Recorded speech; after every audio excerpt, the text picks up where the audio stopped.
శ్రీరామచంద్రమూర్తికి, సీతామాతకు, ఆంజనేయ స్వామికి హృదయపూర్వక ధన్యవాదాలు. సమస్త గురుమండలకి హృదయపూర్వక ధన్యవాదాలు. ఇంతటి అద్భుతమైన జ్ఞానాన్ని అందించిన డీనా మరియం గారికి హృదయపూర్వక ధన్యవాదాలు. సీతాయనం చదువుకుంటున్నాం మనం. నిధిలను వీడటం అనే ఆ అధ్యాయం చదువుకుంటున్నాం. భూమి తిరోగమన అవరోహణ చక్రంలో ఉందని, ఆధ్యాత్మిక జ్ఞానం చాలా వరకు కోల్పోబడి భౌతిక అభివృద్ధి పొందుతుందని మహారాజుకు తెలుసు. అందుకే ఆయన రాబోయే చీకటి కాలాల నుంచి జ్ఞానాన్ని రక్షించటానికై తన చివరి సంవత్సరాలను అంకితం చేయాలనుకున్నారు. మానవాళి మొత్తానికి ఈ వివాహం వల్ల వనగూడే ప్రయోజనం కోసమే మహారాజు ఈ వివాహానికి ఒప్పుకున్నారు అనిపించింది. ఆయన సీతకు సరైన శిక్షణనిచ్చి తన మీద ఉంచబడిన బాధ్యతను పరిపూర్ణం చేసుకున్నారు. ఆయన సీతను ఆర్యావర్తంలోని అనేక మంది యోగులు, ఋషుల వద్దకు తీసుకెళ్ళి ఆమె వారి వివేకాన్ని పొందేటట్లు చూశారు. శ్రీరాముడు దీనికి విలువ ఇస్తాడని, అంతేకాక వాటి స్థానాలతో పని లేకుండా చిన్న పెద్ద జీవులన్నింటి పట్ల ఆమె తీసుకునే జాగ్రత్తను మన్నిస్తాడని ఆయనకు తెలుసు. ఆయన గొప్ప బాధ్యతలలో చివరిది ముగియబోతోంది. మహారాజు దానిని ముగించటంలో ఆనందం కానీ విచారం కానీ ప్రకటించలేదు. ఆయన విషయాల నుంచి తప్పించుకోవటం మొదలుపెట్టారు. ఒకానొక సాయంత్రం వంటశాల నుంచి వచ్చిన సోమ మహారాజు రామునికి బోధిస్తుండగా తాను విన్న విషయాలు మాతో చెప్పింది. వంటశాలలో ప్రవేశించి తన పని మొదలు పెడుతూనే ఆమె మౌనం వహించింది. సాధారణంగా ఆమె గలగలా మాట్లాడుతూ ఎవరో ఒకరిని ఇది చేయమని అది చేయమని పురమాయిస్తూ ఉండేది. కానీ ఈ సాయంత్రం ఆమె వంటశాలను శుభ్రం చేసి సర్దటం మొదలుపెట్టింది. అప్పుడు నేను ఆమెను ప్రశ్నించగా ఆమె విననట్లు కొంచెం దూరంగా వెళ్ళింది. ఎట్టకేలకు ఒక పరిచారకుడు ఏమైంది అని అడిగాడు. ఏమీ అవలేదే అని ఊరుకుంది. సాయంత్రం భోజనం వడ్డించేటప్పుడు నువ్వు ఒక సంభాషణ విన్నావు అవునా అడిగాడు కిరణ్. ఆమె తల ఊపింది.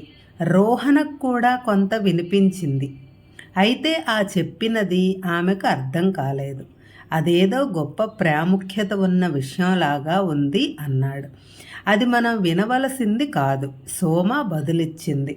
బహుశా అది మనం వినవచ్చేమో, అందుకే మహారాజు నిన్ను విననిచ్చారు. ఈ పరివార కృత్యాలలో సంభవించే ప్రతిదాని వెనుక ఒక కారణం ఉంటుందని నీకు తెలుసు. సోమ కిరణ్ను ఎదుర్కోలేకపోయింది. అతను ఏదైనా చాలా అర్థవంతంగా మాట్లాడతాడు. అతని పట్ల ఆమెకు ఎంతో ఇష్టం, గౌరవం. సోమ మాట్లాడటం మొదలుపెట్టగానే వంటశాలలోని పరిచారకులు అందరూ చుట్టుముట్టారు. నేను విన్న దానిని మీకు చెబుతాను. కిరణ్, బహుశా నీకు అది అర్థం అవ్వవచ్చు. భోజనం మధ్యలో నేను చివరి పదార్థాలు తెస్తుండగా హఠాత్తుగా మహారాజు తినటం ఆపి సూటిగా శ్రీరామునితో మాట్లాడటం మొదలుపెట్టారు. రామా, రాజు తన ప్రజలకు సేవకుడు. రాజు వారి నుంచి దూరంగా జరిగితే వారికి ఇక సేవ చేయలేడు. నాకు విదేహ రాజ్యంలోని కుటుంబాలన్నీ తెలుసు, వారి బాధలు తెలుసు. నేను వాటిని పోగొట్టడానికి చూస్తాను అని చెప్పారు. శ్రీరాముడు మహారాజు చెప్పేది శ్రద్ధగా వింటుండగా ఆయన కొనసాగించారు. ఒకానొక వ్యాప్తి చెందుతున్న సామ్రాజ్యంలో కూడా అది సాధ్యమే. విస్తరించిన మనస్సు తన ప్రజానీకం ఎంత ఎక్కువగా ఉన్నా దానిని తెలుసుకోగలదు. మహాదేవుడు మనలో ప్రతి ఒక్కరి ఆలోచనలు, కోరికలు తెలుసుకోవటం లేదా? అదేవిధంగా తన రక్షణలో ఉన్న వారందరినీ పట్టించుకోవటం రాజు బాధ్యత. అది మనకు ఇవ్వబడిన బాధ్యత. అందుకే నేను తరచూ గ్రామాలు సందర్శిస్తాను. సీత కూడా ప్రజల హృదయాలను చదవగలదు కనుక వారి వద్దకు వెళ్తూ ఉంటుంది. ఆమెకు ప్రతి కుటుంబపు అవసరాలు తెలుసు. మనం స్వీయ పరిపాలన పట్ల దృష్టి పెట్టాలి రామా. భవిష్యత్తు దానిదే. పాలకుల మనస్సులపై స్వీయ ఆసక్తులు అనే మబ్బులు కమ్మటం ఎక్కువైంది. ప్రజల అవసరాలను పట్టించుకోవటం లేదు. ఆర్యావర్తంలోని అనేక భాగాలలో ఇదే వాస్తవంగా మారటం నేను గమనిస్తున్నాను. దానిని ఎదుర్కొనే ఏకైక మార్గం స్వీయ పరిపాలన. రాముడు ఆశ్చర్యపోయినట్లు కనపడుతూ తమ స్వంత మనస్సులను పరిపాలించుకోలేని ప్రజలు తమ గ్రామాలను పరిపాలించగలరా అని అడిగాడు. మహారాజు నవ్వి ఇలా బదులిచ్చారు, అది మన ఋషుల పాత్ర. మనుష్యులకు తమ మనస్సులను ఎలా పరిపాలించుకోవాలో బోధించటం వారి పని. దానివల్ల ప్రజలు తమ సమూహాలను పరిపాలించుకోగలరు. మనం బీజాలను నాటాలి. అవి ఫలాలు ఇవ్వటానికి ఎంతటి దీర్ఘకాలం పట్టినా సరే వారి నుంచి విరోధం కూడా ఉంటుంది. ప్రజలు పరిపాలించటం అంటే పరిపాలించబడటానికి ఇష్టపడతారు. కనుక గ్రామస్తులకు ఈ గ్రామ పరిపాలనా సంస్థల గురించి ఆసక్తి లేదు. వారు నాయకత్వం వహించటం కంటే అనుసరించటాన్నే ఇష్టపడతారు. అయితే అది వారి పురోభివృద్ధికి ఎంత మాత్రమూ తోడ్పడదు. నా పని పూర్తి కావస్తోంది, మరి మీ మీదే మొదలవుతోంది. సీత ఇక్కడ నుంచి వెళ్ళినప్పుడు నేను మరింతగా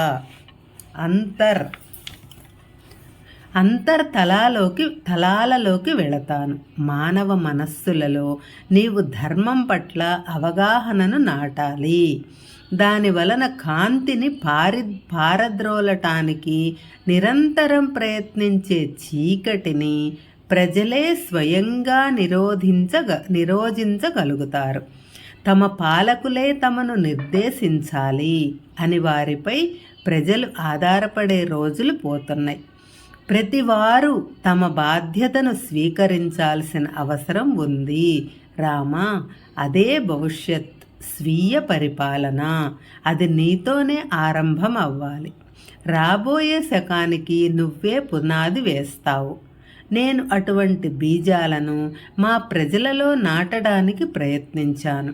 కానీ మిథిల చిన్నది, అయోధ్య చాలా విస్తరిస్తుంది. ఇది నువ్వు సీత కలిసి చేయవలసిన కార్యం. సీత మిథిలలో ఎందుకు జన్మించిందో నాకు ఇప్పుడు అర్థమవుతోంది. మానవ మనస్సులలో మేము మేల్కొల్పటానికి ప్రయత్నించిన ఈ జ్ఞానాన్ని అయోధ్యకు తీసుకురావటానికే.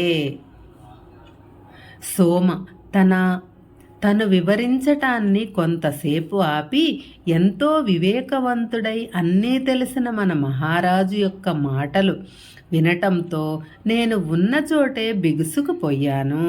శ్రీరాముడు సీతలు దీర్ఘ ఆలోచనలో ఉండటం నేను చూశాను. అప్పుడు నేను చేయవలసిన పనులు గుర్తుకు వచ్చి కదిలాను.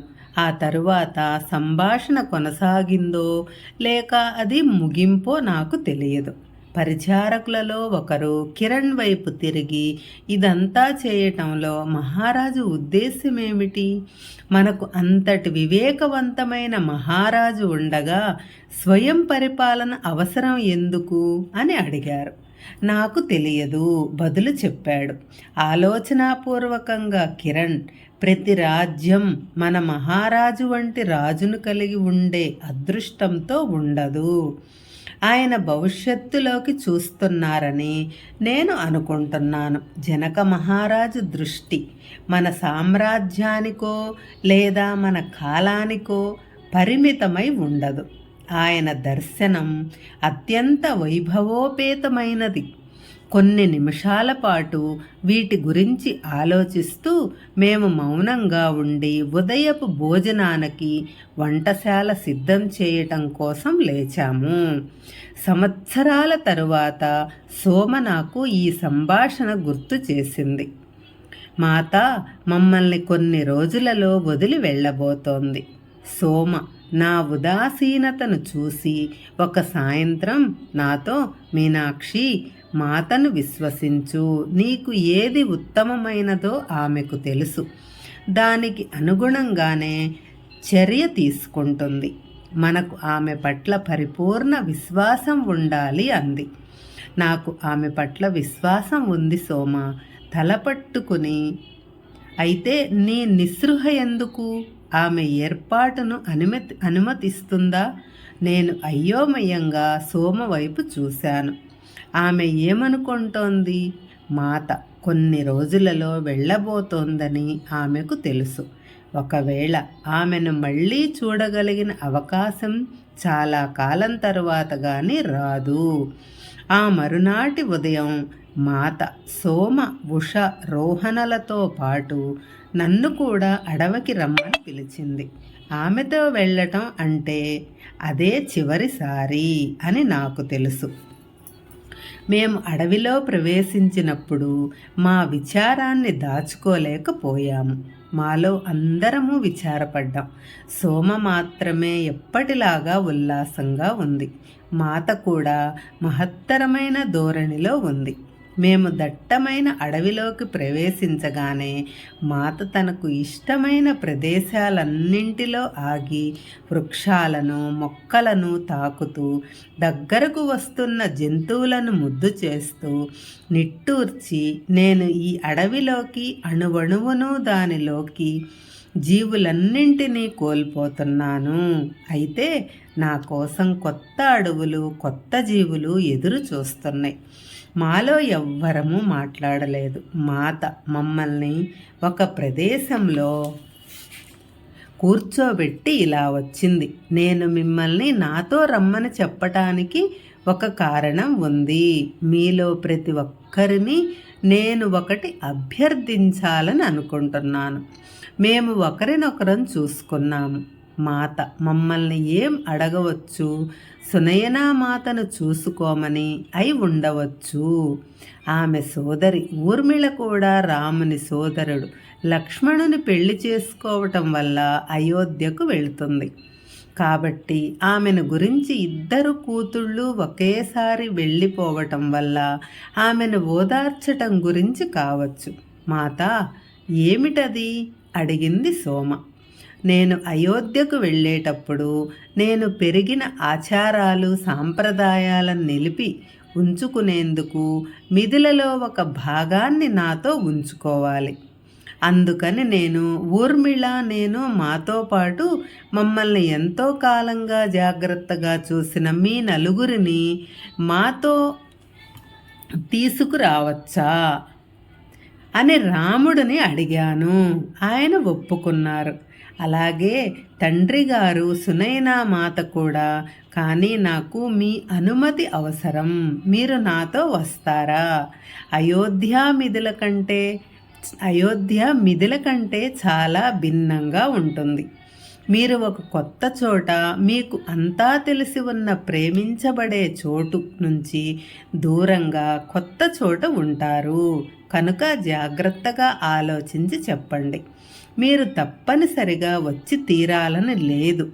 ఇక్కడే ఉండి కుటుంబాన్ని సంరక్షించవచ్చు. ఆ తరువాత నా వైపు తిరిగి, నీవు అమ్మను సుదీర్ఘకాలంగా చూశావు. ఆమెను వదలటానికి సంకోచిస్తే నాకు చెప్పు.